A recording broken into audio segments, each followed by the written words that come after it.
Hello guys, आप लोग कैसे हैं। मैं उम्मीद करता हूं कि आप लोग बहुत अच्छे से होंगे। आज आप लोगों को मैं पंचतंत्र की कहानियों में से एक कहानी बहुत सुंदर है उसको लेकर आया हूं, जिसका नाम है दुश्मन का स्वार्थ। तो चलें, आप लोगों को बताते हैं, आज उस कहानी को सुनाता हूं। एक पर्वत के पास मंदविष नामक एक बूढ़ा सांप रहता था। अपनी जवानी में वह बड़ा विषैला सांप था। जब वह लहराता चलता था तो बिजली सी कौंध जाती थी। पर बुढ़ापा तो बड़े बड़ों का तेज हर लेता है।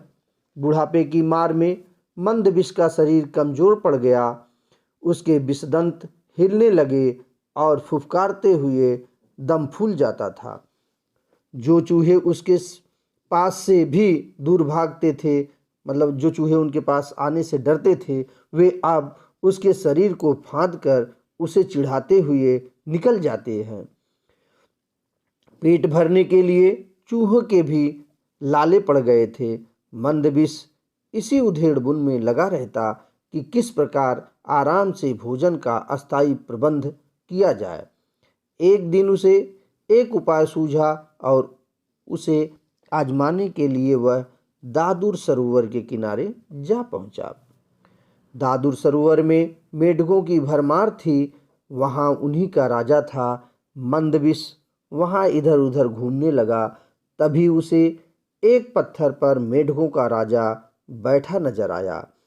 मंदविष ने उसे नमस्कार किया। महाराज की जय हो।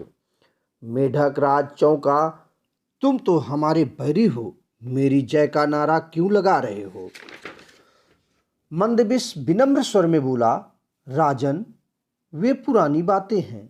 अब तो मैं आप मेढकों की सेवा करके पापों को धोना चाहता हूँ, सांप से मुक्ति चाहता हूँ।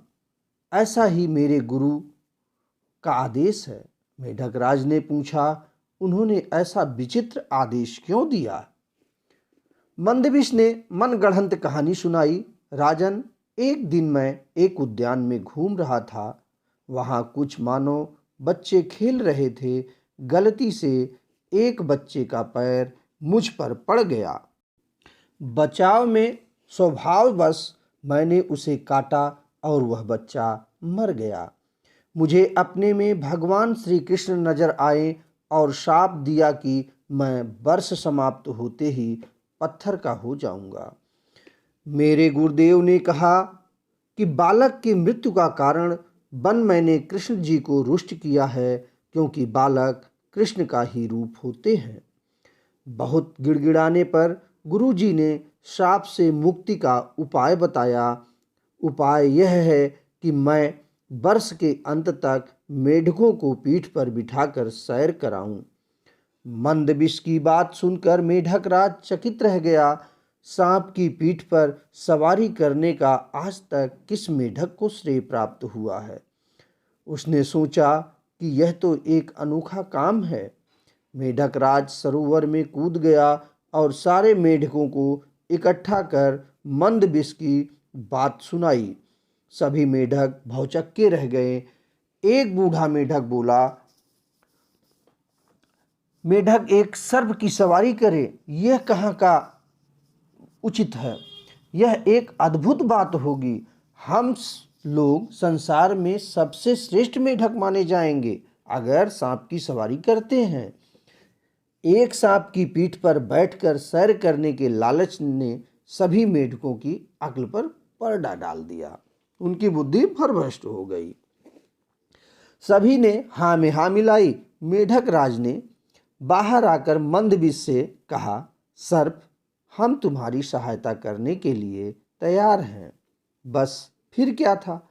8-10 मेढक मंदविष की पीठ पर सवार हो जाते हैं और सवारी के लिए निकल जाते हैं।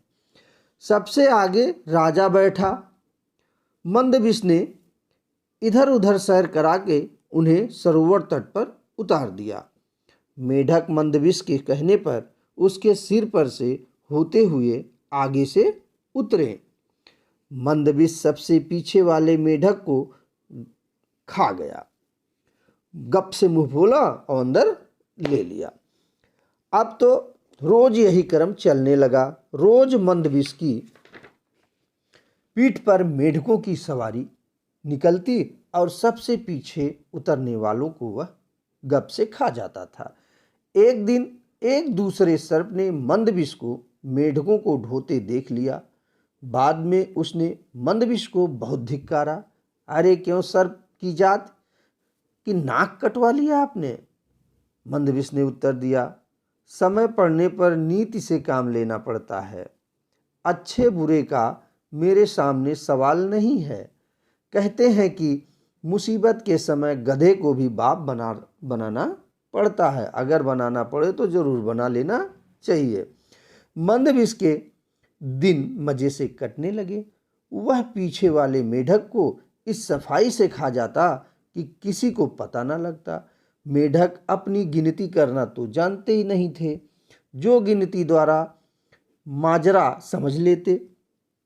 एक दिन मेढक राज बोला, मुझे ऐसा लग रहा है कि सरोवर में मेढक पहले से कम हो गए, पता नहीं क्या बात है।